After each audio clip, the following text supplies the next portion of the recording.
Hey guys, it's me again after a long time, and today I'll be reviewing The Wife Upstairs by Frieda McFadden.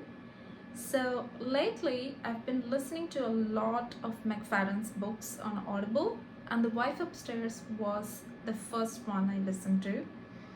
So, that's what I'll be reviewing here. So, to begin with, the story, like many of her books, is a mystery, in this case, a domestic mystery. It takes place between a couple who live in this beautiful house that sits in this really remote location. It's told from the point of view of Sylvia. So, she joins the household as a caretaker for the wife, Victoria, and she's hired by her husband, Adam, who is the successful and wealthy writer. So he owns this mansion and he hires Sylvia to take care of Victoria because she's had an accident and now she's lost movement in one part of her body, and she needs assistance with her day-to-day activities. So that's where Sylvia comes in. And the story is told from Sylvia's perspective. So when the story begins, we are made to believe that Adam is this loving, devoted husband who's dedicated his life to the care of Victoria. But as Sylvia starts living there, she discovers that things may not be as they seem. For one, Victoria doesn't react or respond to his gestures of affection. She's lost her movement, but she's still very lucid and she can communicate her emotions or what she feels through hand movements with one of her hands, like her left hand basically. And every time she's in the presence of Adam, she grows agitated and aggressive. And there's also a few other things that Sylvia picks up. Like, for example, if Victoria cannot move and she's wheelchair bound, why would Adam keep her upstairs, which would restrict her mobility? But then Adam does seem like such a gentleman, and he does show or goes out of his way to care for Victoria. Like, he shows Sylvia how to make her meals, and he's pretty much like decided not to get married again and to devote himself to his wife.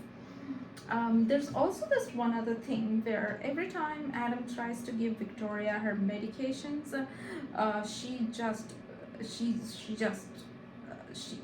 resents that like anything. So why would his wife react in such a manner to somebody who is so devoted to her? That's when Sylvia discovers Victoria's journals, the ones she kept before she had her accident. And as she reads through Victoria's diary, she discovers the truth of what might have happened between Adam and Victoria and how Victoria might have had her accident. So the narrative keeps shifting between the present with Adam and Victoria and in the past, where Victoria is journaling and writing about her life as she meets Adam and as she gets married to him and moves into this beautiful house. And towards the end of the book, the decisions or the reality that Sylvia chooses to believe would decide not just the fates of Adam and Victoria, but also her womb. So that's pretty much the premise of the story. And I found that the pacing was very brisk. From the time that I started reading the book to when I finished it, I hardly noticed the time passed. Like I hardly noticed how I managed to finish it so quickly.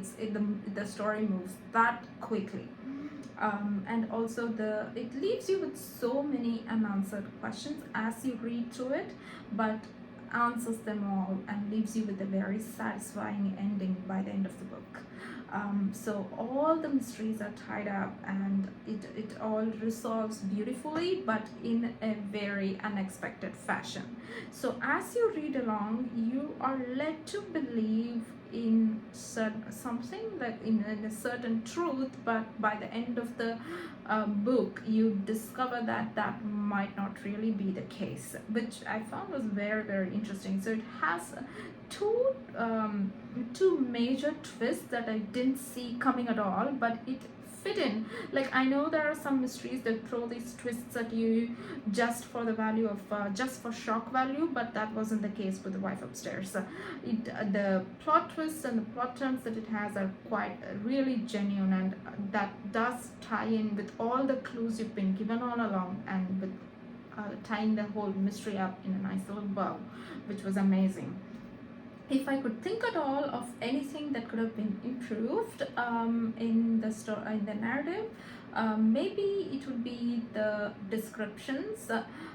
So they live in this lovely manor, this beautiful manor, and the entire story takes place within this house, this big house. However, I found that the house, the charm of the house, the old world charm of the house, wasn't conveyed in a way that could have done justice to it. Maybe the description, the background, the setting could have been described better. And also, while we do get character descriptions of both Victoria and Adam on how they look, and how Victoria used to look, we do not get much for Sylvia.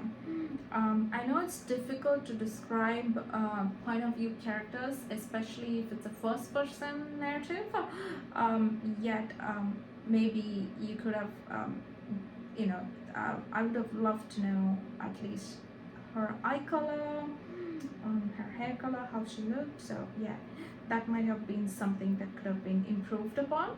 But overall, this is a book that I very much enjoyed, and I'm gonna give this a rating of 4.5 out of 10, out of 5, sorry.